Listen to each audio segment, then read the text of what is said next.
বরফে ঢাকা এক জনমানবহীন দ্বীপ, যেখানে হয়তো মোটে কমপক্ষে মাত্র ৫৫,০০০ মানুষের বাস, আর সেটা দখল করতেই এখন মরিয়া হয়ে উঠেছে ট্রাম্প। কিন্তু কেন? রেয়ার আর্থ মিনারেলস আর নতুন সমুদ্র পথে কি তবে বদলে দিতে চলেছে গ্রিনল্যান্ডের ভবিষ্যৎ? বর্তমানে গ্রিনল্যান্ডকে ঘিরে ডেনমার্ক, ইউরোপ ও আমেরিকার মধ্যে চলছে টান টান উত্তেজনা। সেই সাথে এর মধ্যে উঠে আসছে চীন ও রাশিয়ারও নাম। অবশেষে কার দখলে হবে গ্রিনল্যান্ড? অন্যদিকে বিশ্বজুড়ে এরকম চলমান উত্তেজনার মাঝে ভারত কি তবে হয়ে উঠতে চলেছে পরবর্তী বিশ্বগুরু? কে ধরবে আগামী দিনে বিশ্ব নেতৃত্বের ব্যাট? বর্তমানে পরিস্থিতি ক্রমশ ঠিক কোন দিকে মোড় নিতে চলেছে তা বিশদে আলোচনা করব আজকের এই ভিডিওতে।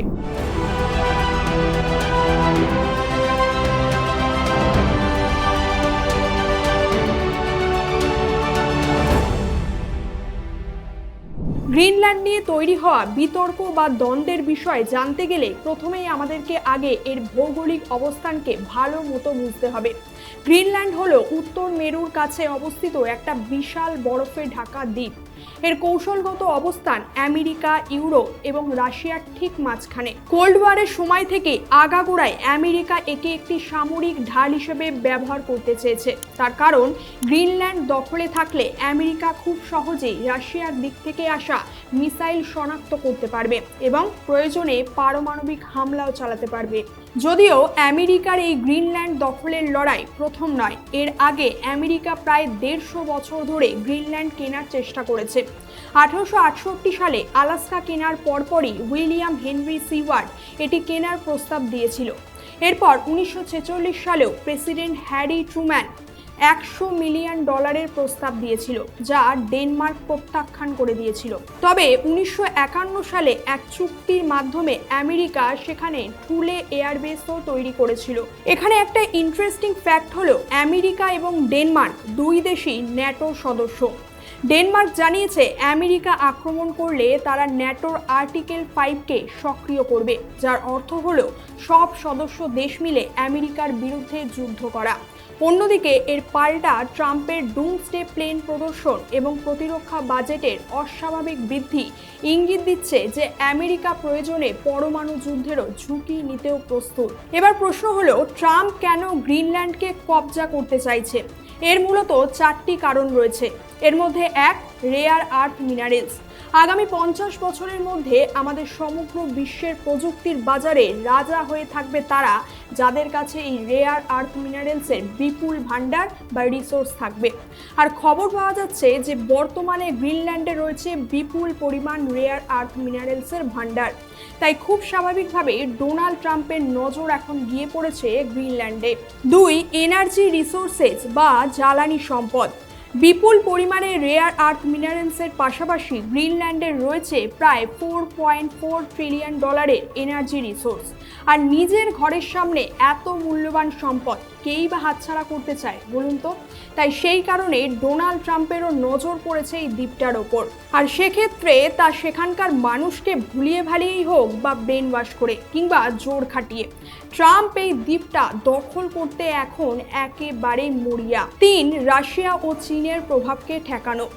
এক্ষেত্রে ডোনাল্ড ট্রাম্প আবার অন্য একটা কারণ নিজেই প্রকাশ্যে জানিয়েছে যে রাশিয়া ও চীন ইতিমধ্যেই নাকি গ্রিনল্যান্ডের এনার্জি রিসোর্সে দখলদারির ক্ষেত্রে উঠে পড়ে লেগেছে।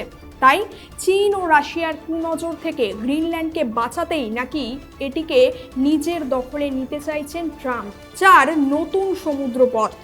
আমরা জানি ক্রমশ জলবায়ু পরিবর্তনের ফলে বরফ গলে নতুন বাণিজ্যিক রুট তৈরি হচ্ছে গ্রিনল্যান্ডে।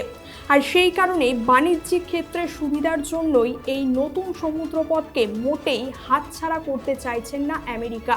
তবে এক্ষেত্রে ডেনমার্ক ও ইউরোপ কি হাত গুটিয়ে বসে থাকবে? না, একদমই না। দেখুন, এই গ্রিনল্যান্ড হলো ঐতিহাসিকভাবে ডেনমার্কের অধীনে থাকা একটা স্বায়ত্তশাসিত অঞ্চল। আমেরিকা মোটা অঙ্কের টাকার বিনিময়ে গ্রিনল্যান্ডকে কিনতে চাইলেও তা আমেরিকার হাতে মোটেই তুলে দিতে চায় না ডেনমার্ক। তাই সরাসরি আমেরিকার প্রস্তাবকে না করে দিয়েছে ডেনমার্ক।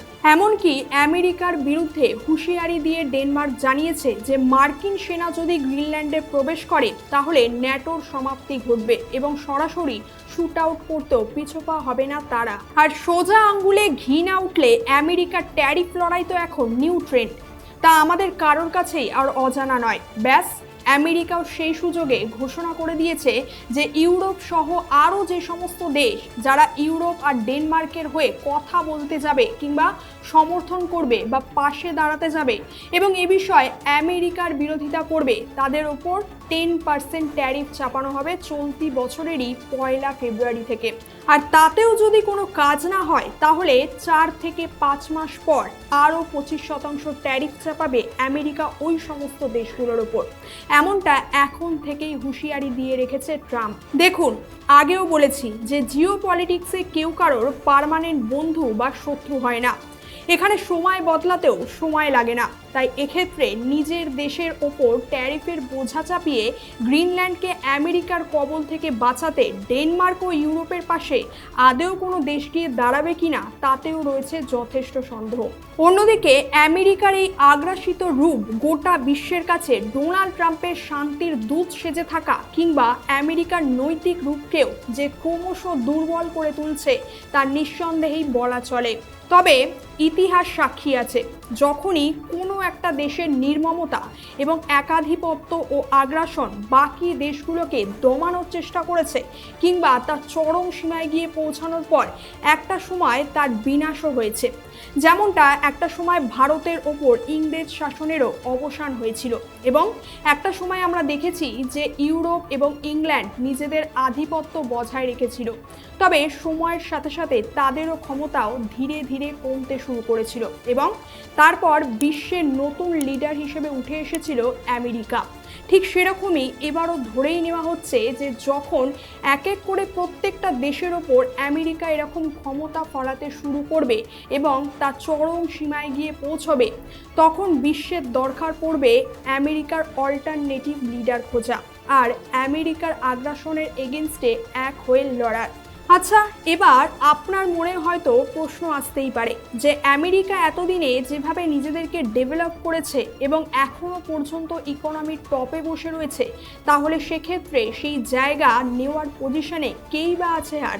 এক্ষেত্রে প্রথমে উঠে আসে মূলত দুটো দেশের নাম, এক চীন ও দুই রাশিয়া। তবে এখানেই উঠে আসে নানান প্রশ্ন, তার কারণ রাশিয়া আর চীনের মধ্যে এখনও অনেক কিছুরই কমতি বা ঘাটতি রয়েছে।